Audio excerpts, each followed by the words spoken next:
Welcome to Police Strategy TV. Today I've got with me David Whatton, who is the Chief Constable of Cheshire Police. Welcome, David. Hello there. David, what are the key challenges that your particular force is facing? I think just like everybody else, we could concentrate on money, resources and all the cuts that are going forward. That's not really what I'm interested in. What I'm interested in is how do we focus really on what the public want us to achieve, how do we understand their needs, and then how do we align the services that we're giving to actually protect people and make them safe. There is obviously a financial constraint, and so we haven't got money and resources to waste.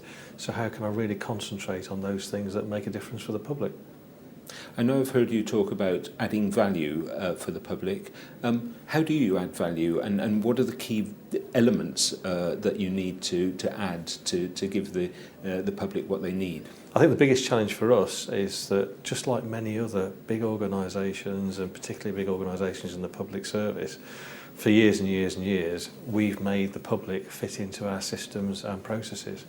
The real challenge we've got is how do we actually understand what the public are asking for and design our services to meet their needs rather than make them fit with what we're trying to do. It's a whole new mindset that we need to have in place.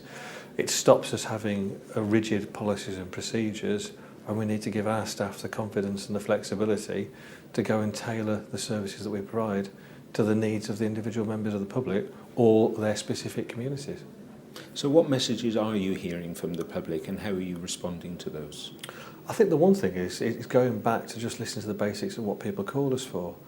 The vast majority of calls about live incidents are something's really horrible happening, could you come and stop it please? We need to gear up our resources and know when those sorts of calls are coming in to make sure that we can go and do it there and then. Through the 1980s and 1990s we had some wonderful reports by the Audit Commission and other bodies who were actually saying that we need to re-educate the public to manage demand and go and deal with things in slow time because we couldn't cope with the fast time response in the future. I think that was fundamentally flawed. It's not what the public wanted, and with new systems and processes, with some of the technology that's available to us, we can start changing the way that we deliver our services and make sure it's really timely. We've got people available in local communities, and we can be far more responsive and, as I say, meet what the public need by using our professional judgment rather than trying to force people into systems and processes that are very alien to them and don't lead them to feeling that they're being protected effectively. And later this year we've got elections for PCCs, the Police and Crime Commissioners. How is that going to impact on your job in particular, but policing more generally? I think there is going to be a real opportunity here for more engagement, not just with the public, but within the wider remit of the Police and Crime Commissioner. It is the Police and Crime Commissioner, and I think the and crime bit gives them a far wider remit to bring together not just the public service, but the voluntary sector and other agencies to try and make us more cohesive.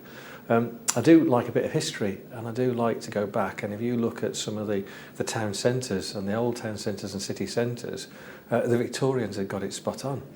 You have the town hall next to the police station, next to the court, next to various other civic bodies, and it was all very joined up. We then created lots of different silos, put them in all sorts of different places. Most members of the public don't know who they want or what services they actually want. They just know they've got an issue and would like somebody to come and work with them to solve it.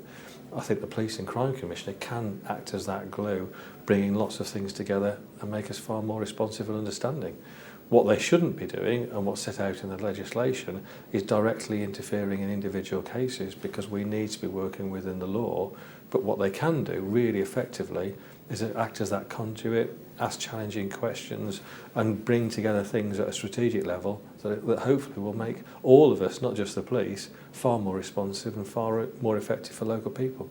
David Whatton, thank you very much for your time and for your thoughts. Thank you.